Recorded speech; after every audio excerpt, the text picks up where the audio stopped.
Hello and welcome to our YouTube channel. I am Lovedeep Singh and I'd like to introduce myself. My journey began in India, rooted in family that valued knowledge and hard work.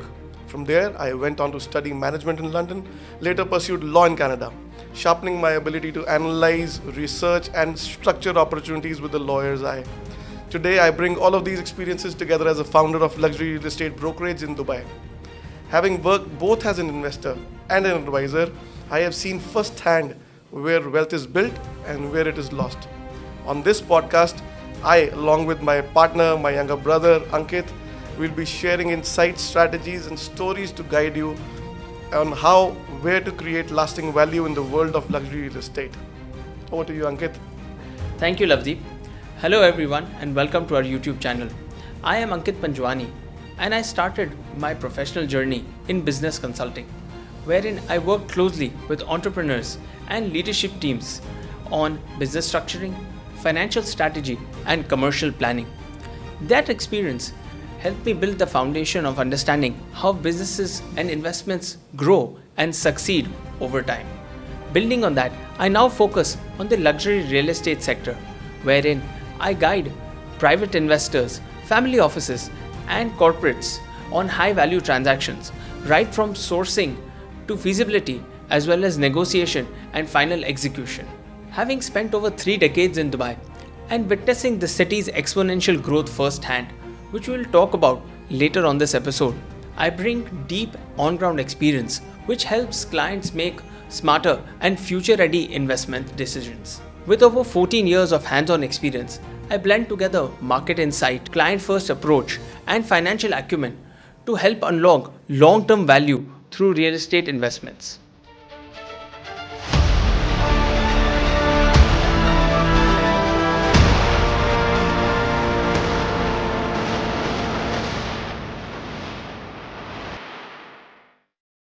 So, coming back to this channel, first of all, why this initiative?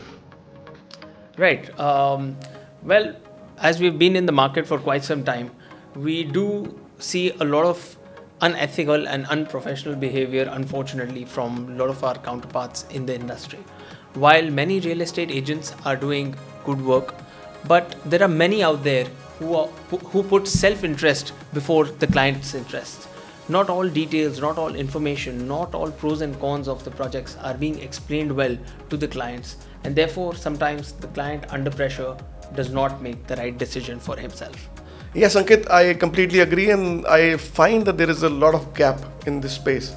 Still, I see a lot of content makers, real estate content makers, and they're doing a good job also. But some people are not justifying how they are using this space. So we will ensure that we give you candid advice, and we assure you that we'll give you advantages, disadvantages on how to go about your investments, whether something is good for you, something is good for your long-term, short-term goals, and we promise you that we will act responsibly. Very well said, Lovedeep. Today, we are going to take a trip around Dubai.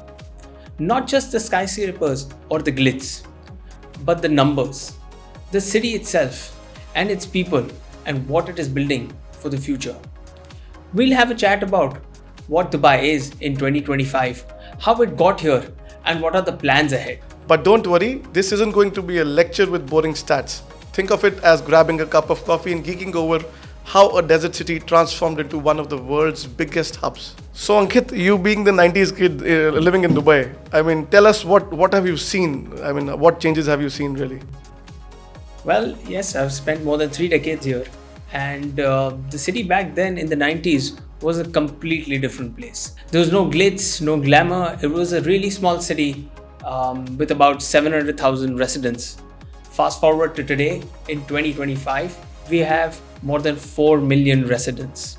And one of the most talked about points of Dubai is the tourism, and since it is building the largest airport, and the air traffic. So tell us something about that.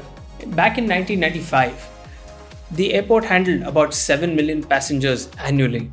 Fast forward to today, it's a staggering 92 million passengers. Crazy numbers, isn't it? And here's the kicker, in 95 there was no metro at all. And now you have nearly 90 kilometers of it zipping people across the city. And government has already announced so many new metro projects. Think of it like a time-lapse video where the city just pressed the fast forward button. Moving ahead, let's talk a little bit about the global standing of Dubai across various sectors. Lovedeep, could you shed some light on it? So financially, it's not just in the game. It's top 15 worldwide as financial hub. And in fintech, already top 5. And for tech and city living, it's ranked among top 5 smartest cities on the planet. And tourism, nearly 10 million people in just first half of 2025. That's actually bigger than the population of many countries.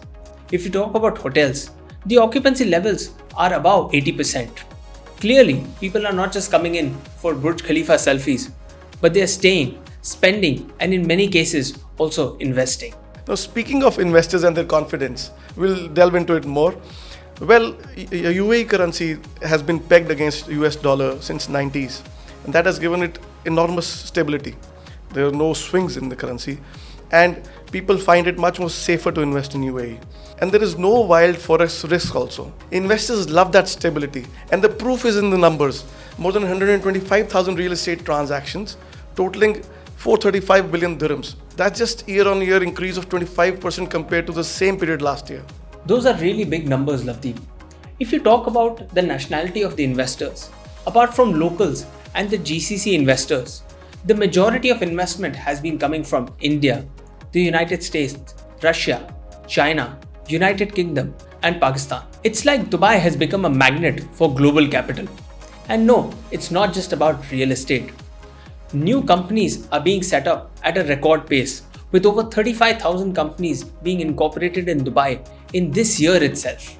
So yeah, it sounds all flashy, but what does it mean for everyday life, Ankit? I know about it, but let's tell our viewers. Right, so let's talk a little bit more about the ground reality. The government is actually spending big on vital sectors: healthcare, education, housing. More than 30% of the 2025 budget has been allocated to these sectors.